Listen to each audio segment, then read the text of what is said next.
তোমাকে একটা কথা বলতাম। বলো। দেখো তোমার বোনের তো বিয়ে হয়ে গেছে, তাও সে এই বাড়িতে থাকে। আর বাকি রইলো তোমার ভাই, সেও এখন বড় হয়ে গেছে। এখন তো উচিত তাদের দুইজনেরই নিজের জীবন নিয়ে ভাবা, তাই না? তুমি তাদেরকে আলাদা করে দাও, তোমার ঘাড়ের উপরে বসে এভাবে খেলে তো তারা জীবনে কিছু করতেই পারবে না।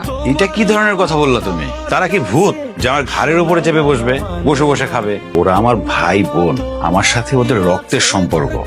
ওদেরকে আমি কখনোই আলাদা করতে পারবো না। তোমার আমার তো ভবিষ্যৎ আছে, তাদের কথা চিন্তা করে তুমি তো আমাদের ভবিষ্যৎ নষ্ট করতে পারো না। তাদের দায়িত্ব পালন করলে আমাদের ভবিষ্যৎ নষ্ট হয়ে যাবে, এই চিন্তাটা তোমার মাথায় কেমনে আসলো? আর কখনো আমার ভাই বোনকে নিয়ে কোনো কথা বলবা না, তাহলে আমি ভুলে যাব যে তুমি আমার স্ত্রী আর আমি তোমার স্বামী।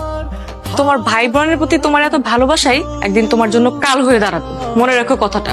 ভাই বোনরে ভালোবাসলে একসময় সেই ভালোবাসা দ্বিগুণ হয়ে আমার কাছে ফেরত আসবে। আর ভাই বোনের ভালোবাসা কখনো কাল হয় না, কথাটা যেন মনে থাকে। এই ভালোবাসার অহংকার যেন কাল হয়ে না দাঁড়ায়, সেটাই আমি চাই।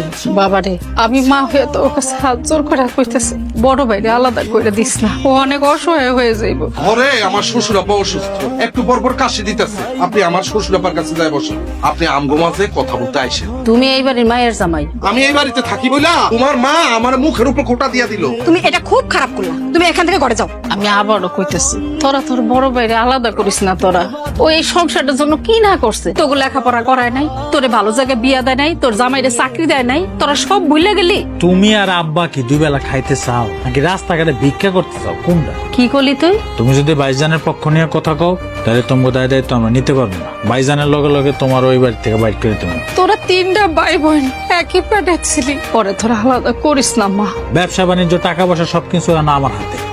সুতরাং তারা যা কিছু করবে আশা করি ভালো মন্দ বুঝে শুনেই করবে।